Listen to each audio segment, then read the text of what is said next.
Olá! Hoje nossa conversa vai fundo no segundo livro das Crônicas, especificamente no capítulo 30. Vamos dar uma olhada numa celebração de Páscoa bem particular, convocada pelo rei Ezequias. Oi. Pois é, uma Páscoa diferente já desde o começo, né? É verdade. Fazia muito tempo que Israel e Judá não celebravam juntos assim, em grande escala. Aí o Ezequias resolveu, chamar todo mundo para Jerusalém. Sim, e logo de cara tem um detalhe curioso. A festa foi adiada para o segundo mês. Ah, é? Por quê?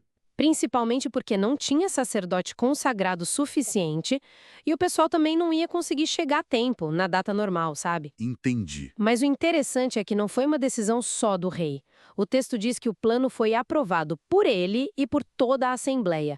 Mostra uma certa flexibilidade ali, né? Faz sentido. E como foi essa convocação?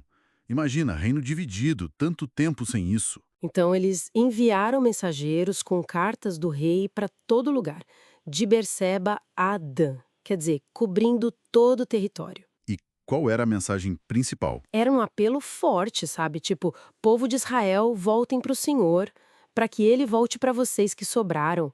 Não sejam teimosos como seus pais. Submetam-se ao Senhor. Venham para o santuário dele. Era um chamado bem direto ao arrependimento e à volta para a aliança. Imagino que nem todo mundo recebeu bem essa mensagem. O texto fala das reações? Fala, sim, e é bem contrastante. Lá no norte, em Efraim e Manasses, a maioria, olha, zombou, ridicularizaram os mensageiros do rei. Nossa, Pois é, mas mesmo lá, alguns de Asser, Manasses e Zebulun se humilharam e foram para Jerusalém. então teve gente que ouviu. Teve. Já em Judá no sul, o relato é diferente. Diz que a mão de Deus agiu e deu um só coração para o povo obedecer à ordem do rei. Uma unidade impressionante ali. Que interessante essa diferença. E o pessoal que foi, como foi essa reunião lá em Jerusalém? Foi uma multidão, muita gente se reuniu para a festa dos pães asmos, que vinha junto com a Páscoa. E qual foi a primeira atitude deles? Uma bem simbólica. Saíram pela cidade e tiraram todos os altares pagãos, os altares de incenso que não eram para o Senhor, e jogaram tudo fora. Uma limpeza geral, preparando o lugar. Uma purificação do espaço. Mas, pelo que entendi, nem todo mundo estava ritualmente puro, certo? Exatamente. Esse foi um ponto delicado. Muitos que vieram, principalmente do norte, Efraim, Manassés, Issacar, Zebulon, não tinham se purificado conforme a lei mosaica mandava. E aí? Aí que eles comeram a Páscoa mesmo assim. Isso era um problema sério, tecnicamente uma infração. Tanto que os levitas que estavam puros tiveram que abater os cordeiros pascais por essas pessoas que não estavam cerimonialmente aptas. Isso poderia ter causado um problemão e invasidado tudo? Como o rei Ezequias lidou com isso? Aí que entra a liderança dele de forma brilhante. Ele não ignorou o problema, mas ele orou pelo povo. Orou? Sim, ele intercedeu, pediu a Deus que perdoasse aqueles que, mesmo sem a pureza ritual certinha, tinham preparado o coração para buscar a Deus. Que oração forte! Muito! A essência foi tipo: Senhor, tu que és bom, perdoa todo mundo que se dispôs de coração a te buscar, mesmo que não esteja puro segundo as regras do santuário.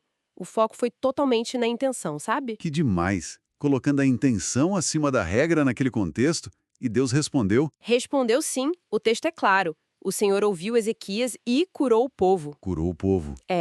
Essa cura provavelmente não é só física, mas espiritual, né? Reconciliação, aceitação. Deus validou a sinceridade que Ezequias pediu. E essa resposta deve ter dado um gás enorme para a festa.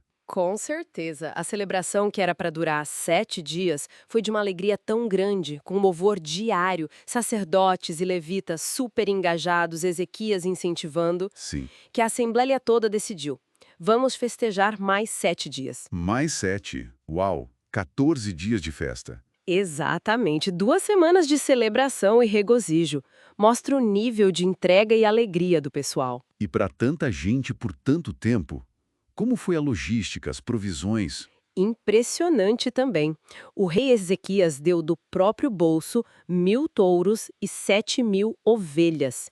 E os oficiais, os líderes, deram mais 1.000 touros e 10.000 ovelhas. Muita coisa. Muita, uma generosidade enorme para sustentar todo mundo. E nesse clima todo, mais sacerdotes ainda se consagraram. A alegria era geral. Judá, o pessoal que veio de Israel, sacerdotes, levitas e até os estrangeiros que moravam lá. Uma união raríssima. O texto bíblico parece mesmo querer marcar esse evento como algo especial. Totalmente. Tanto que conclui dizendo que, desde os dias de Salomão, não tinha acontecido nada parecido em Jerusalém. Isso coloca a celebração num patamar histórico e espiritual muito alto. E como termina esse capítulo tão intenso? Termina com uma bênção. Os sacerdotes e levitas se levantaram e abençoaram o povo. E o texto faz questão de dizer que a oração e a voz deles chegaram aos céus, à santa habitação de Deus. É como um selo final de aprovação divina. Incrível. Isso deixa a gente pensando, né? Essa história toda sobre unidade, sobre a intenção do coração superando a regra ritual, sobre a resposta de Deus ao arrependimento e a uma liderança que ora. Como será que isso conversa com a gente hoje? O que pode significar na prática buscar a Deus de coração, mesmo quando, sei lá, a nossa preparação ou as circunstâncias não são as ideais? Fica aí a reflexão.